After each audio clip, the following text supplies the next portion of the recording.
All right, we got to talk about The Last of Us. So let's get to it. I want to first say this is one of the best looking shows out there. The action and the set design are next level. It looks gorgeous. It looks real. It looks like they are actually in that world and it's not just CGI everywhere. Even though there is a lot of CGI making that happen, there is also a lot of practical set pieces that they can interact with. I also think the acting when it comes to the dramatic moments is top notch. I think everyone is doing an amazing job in those particular moments that really show why those actors got the role. We're going to come to the casting, don't worry. I just want to say that these actors aren't phoning it in. They're going all out for these scenes and it's effective. It's working. Now, I didn't get to go episode by episode like I had originally wanted. And again, I haven't played the games. Our producer has, so we have a few different opinions on the show from that perspective, but I felt the first 3 episodes were really well done. I know some people are going to have an issue with some of the changes from the games to the show, but from a storytelling perspective, from a audience captivation element, those first 3 episodes were fantastic. A lot of people I know kind of weren't going to come back for the season 2 after season 1. And I was telling him after the first 3 episodes, it's worth it. Like, these first 3 episodes are pretty good. The pacing of them I thought was great. Part of my criticism from season 1 is, if you remember, is that there were too many episodes where nothing really happened, and then they would have one episode with a bunch of action moments, a bunch of action beats, and I just felt the pacing in that regard where some episodes seemed skippable even from a storytelling perspective. Like, some of them just didn't matter. We're going to get into some of these episodes later on, but let me just say the first 3 episodes of season 2 are the proper pace. You have action in 2 out of the 3, and even in the third one, there are some dramatic moments that make up for that lack of action in a compelling way and set you off on that journey for action. So you know it's coming. And the way they set it up in episode 3, those moments of tension fill that void of having action on the screen. Episode 2 is fantastic. It's actually one of the better defensive fortification breach moments I've seen in a TV show. I want to give props to that. Episode 2 is a great action piece. I didn't expect it that soon into the show. Like, at the time, I thought, oh man, they're really trying to get us to that journey that we know Ellie's going to go on. If you didn't play the games, maybe you didn't know where it was going, but as a gamer, I have seen people play the games, or I've seen people review the games, and they've dropped bits of information, and so I knew where we were headed. I just didn't know how soon it would get there. Then, once the journey starts, so up until this point, I was on board with casting, acting, action, set design, everything.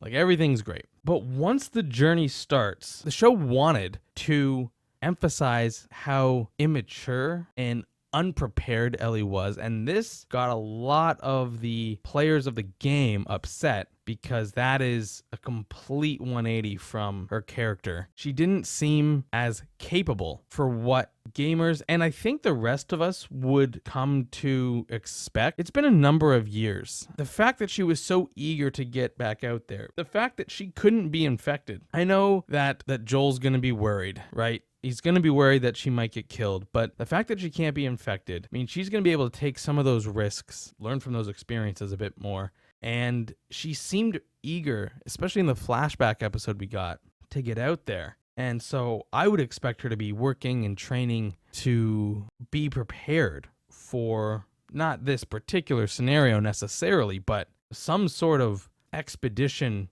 that would involve survival and planning and execution to some degree of high standard and success there. And I just didn't get that vibe from the character. I don't think this is an actress problem. Like, I think this is a direction problem and a writing problem. I think a lot of people are coming around on that fact as well. But once we get past those first 3 episodes, which I think are fantastic, that's a mini movie right there. You could even end it on a kind of a cliffhanger of like, do they or don't they kind of thing, if you were to condense those and put them into a movie. But yeah, once they get out on the trail, they are not ready for this. And again, this is one of those moments where I do think the original design of the game didn't quite reflect the story they wanted to tell, and this is closer to what they wanted to actually showcase. But because it's a game and you've got a player doing the interactions, they can kind of take this character and run with it and do all sorts of stuff that doesn't quite fit a more realistic narrative of that scenario. Like Ellie taking on countless hundreds of enemies and infected and just dominating because people are so skilled at the game. That's not the story they wanted to show. Unfortunately, that's the story that a lot of us wanted to see. I didn't even play the games, but that's the story I wanted to see. They wanted Ellie to really grow up in not just in the time between seasons, but also in the moment that Joel, spoilers, is killed. We wanted Ellie to switch to flip, and she's no longer that playful kid. She's now like John Wick, essentially. There's nothing else, just this task. We didn't really get that. We got some joking around, some levity. The situation, well, I guess from an audience perspective, especially for people who haven't played the games, maybe it's warranted there to have some of that levity. It wasn't for me, and it wasn't for the players of the games either. And so I think that was a missed opportunity. And this is where the casting also comes in. First of all, people weren't happy that Bella was back as Ellie because she looks the same and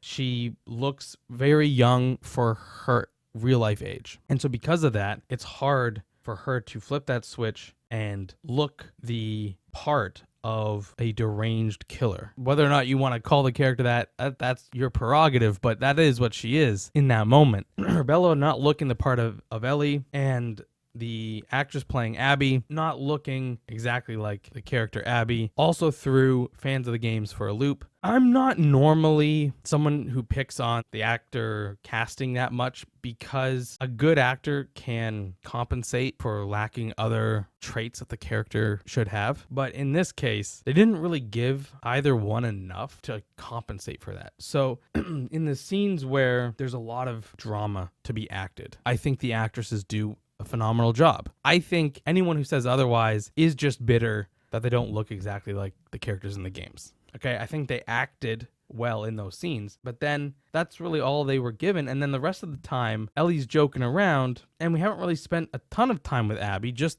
those few scenes before. So we don't let the actress bring her own vision of the character to light. We're left in the dark about what this version of Abby is like. Ellie, we are a bit more familiar with, but again, the writing has given her not a ton to work with in terms of being this vicious killer. She's joking around, not knowing how to do stuff. There's a huge disconnect in the style of character they are trying to set up, and I actually think it's a disservice for what's to come. I'll get to that when we get season 3, if we do. Based on the numbers, they're pretty low. So will we get a season 3? I think we will. I think it was always set up for that. That being said, I think it's a disservice about what's to come from what I think I know about the ending. And so this jokey Ellie, this is the big problem here. And so this is why I'm not jumping on the miscast bandwagon that everyone is using or exploiting, because ultimately people have been critical of casting in the past and then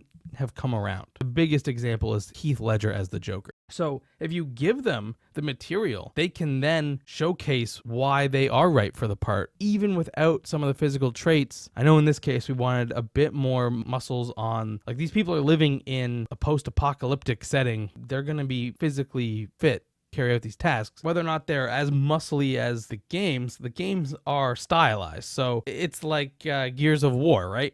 those characters, those are stylized characters. Yes, some people do look like that, but I don't think they have to play that part if they're a good actor. Now, they can't be weak like me playing that part. They have to have some muscle, but I still think you can give an actor who maybe doesn't look exactly like the game, let them see if they can bring something to it that enhances the experience and is not just a carbon copy. Because I do want a lot of the same material, but you also want to see a little something extra, right? After all, why am I watching when I could be playing, or vice versa? So you want something else there, and they just didn't let these actors have anything else there other than like the male characters. Surprisingly, I don't know why, but the male characters here get a lot more to do on screen. Even in some of their short times on screen, they're given a lot more to showcase their acting chops and build up their character. So yeah, there was definitely something weird about how they allowed some characters to not only be written more closely to the game, but then also allowed their on-screen actors to explore it a bit more. And then someone who has the most dialogue in Bella Ramsey not being given that same game to screen dialogue. She looks young, and then she ends up sounding young because of how immature the dialogue is from her and just joking about the assignment here. And obviously they clearly had this vision for character, this immature girl going on a revenge mission. That is not the story that we wanted. That is where the huge disconnect is. But let's get back to these episodes. So first of all, there needs to be more episodes. I'm tired of this. I know my producer and I, we argue about this all the time because they're under the impression that, oh, hey, we're getting, 7 quality half movie episodes instead of 20 episodes and like only 5 good ones or something like that. They take forever to make these, and then they only give us 7, and so it's rushed. These last few episodes are some of the most rushed. It's on par with Game of Thrones. It's not quite Game of Thrones rushed, but it's up there. Like, what is going on? We spend an entire episode in Jackson establishing smart zombies. Then we have an epic battle. Then we spend another episode in Jackson with the aftermath. That's 3 of 7 episodes, almost half gone. We then have to get to Seattle and then do a bunch of stuff. And so you end up with moments where there are scenes where they're like talking about planning. And then in spur of the moment, they just see buildings, go in, barely an inconvenience, and get to their objective. Like, that's insane. They needed more episodes in Seattle. This season maybe should have just been getting to Seattle and then have a season in Seattle and then have Hunt for Abby final season or something, because this is too rushed. Like, thinking back, the last episode, the finale, it's insane. All the things that we went to, all the places we went to in that episode, it's honestly insane. And because of how rushed it is, there are people like me, there's people like my wife and other more casual viewers who I've brought into this show asking me questions like, why did Abby take a random boat to this place? And like, it's random because I know it's in the games, but in this story, it makes no sense, and it's rushed and it's out of nowhere. It feels like they didn't have time to finish, and so they edited around that. Like, that's what it feels like. I know that's not the case, but that's what it feels like, and they need to fix that. It can't feel like that. We do have some moments in these final episodes that I felt were good. Once we get to Nora, that moment is good. I like that. Now, people have pointed out that they said they weren't going to do the spores and then they kind of backtracked on that. I don't really know much about that. I would have to look into it more. I don't really care. They may have just lied because they didn't want to reveal the spores to more casual audiences until later. I didn't know about the spores. So for me, that was a great scene. I did have some questions about it, though, because I was under the impression that spores would take a long like a body that is producing spores would take a long time to get to that stage. Like, they would go through the stages of these infected, and then they would eventually become these kind of spore excreting like husks, almost like tree people is what I was originally calling them, and then I heard it in the other people saying it too. So, but no, it seems like it's pretty quick if you're infected by spores. So that's one aspect I didn't really understand. I liked that scene. I really liked the brutality of it. I wish they actually showed more to really get home and make people realize that Ellie is not messing around here. Especially because the scene leading up to it, again, rushed, but I like the idea of her having this choice. It does feel very, very video gaming. That's what my wife said to me right away, where it's like, do you go down this path or go down this path? I actually don't know what happens in the game if you're given that option. I don't think you are, but it just still feels video gamey to have that choice. I like it though. And I like, she chose, screw it, this is my chance. I'm going for it. I love that. But then again, she just gets into this hospital, no problem. No, that should be a much harder task and perfect time to have her mirror Joel in killing people in a hospital. They missed an amazing moment there. And we get the finality of it where we kind of do to her what they did to Joel, so we get that awesome moment. I would have liked to see her leave her alive. I would have liked to see that interaction between the actors, because that's a really good drama scene where Ellie decides not to kill her and let her continue as an infected, which some might argue is a punishment worse than death. The flashback episode is fine. If you're gonna have a flashback, okay. I think this is better than episode 3 of season 1, because that episode was 2 random characters that were barely in the games and nobody cared about. Yes, it's kind of a neat episode, but if you're only gonna have 7 or 8 episodes, you can't do that. That's why I'm upset with that episode. It's not that it isn't good. It's that you're taking time away from the story that you already are rushing. And they do it here too with an entire flashback episode. So they need to figure out this timing where if you want an entire episode dedicated, it doesn't have to be a whole episode. That was a bit much, a bit overkill. But if you're going to do it, you need more episodes. But yeah, ultimately, I think this comes down to writing and comes down to directing. The set pieces are great, the action is great, the acting is great, the casting is a wash for me. I think if we got to see these same actors and actresses with a different story, a different dialogue, then I would like to grade them at that point. But as for right now, it's hard to get past how bad the writing has been. And they're adapting what sounds like to me, again, I haven't played it, but sounds like to me a fantastic video game. I know it had its critics who were mostly upset that Joel died, but from the storytelling style of game 2, I actually think it's a fantastic idea to play as Abby at times. I think that's an amazing thing that games don't do enough of, and I wish they would. So from that perspective, I think the game is on a whole other level from game 1.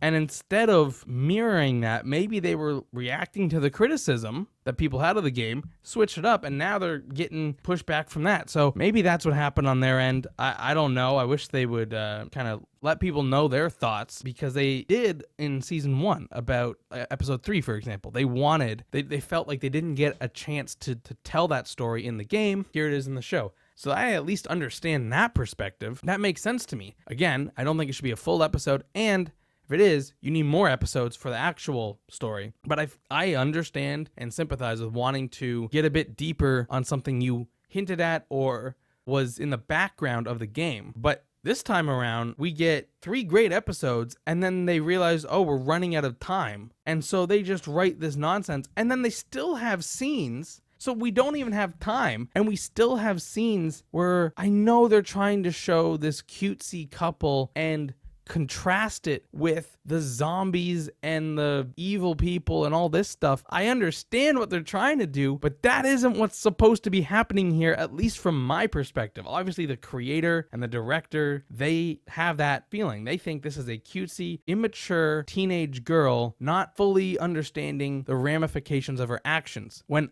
I think the story should be, this is a mature, vengeful woman who doesn't understand her actions until the end. But because we are now with this immature girl, there's almost like a deniability there where, oh, she just doesn't know what she's doing. And well, yes, that's true, but she doesn't know what she's doing on another level. She's just immature. She can't do anything. And so that is the frustrating part for a lot of people, including myself, which is this is not someone who can accomplish this task. And so at the end, when whatever the ending is that they go with, and I'm not going to spoil that here for people who haven't played the games, but whatever ending happens, whether she dies, whether she kills Abby, whether she never finds Abby, whatever happens, and then she has to come to terms with the ending, the result of all that she's done. The immaturity for me gets in the way of all that. And I don't know if they realize that. That's it for this one. Let me know what you thought. Did you enjoy it? Did you like it better than season 1, on the same level as season 1, worse than season 1? And also, and this is a critical question, I would love to know this answer in the comments. Did you like game number 2? And if not, why? And then how does game number 2 compare to season 2, especially if you didn't like game 2?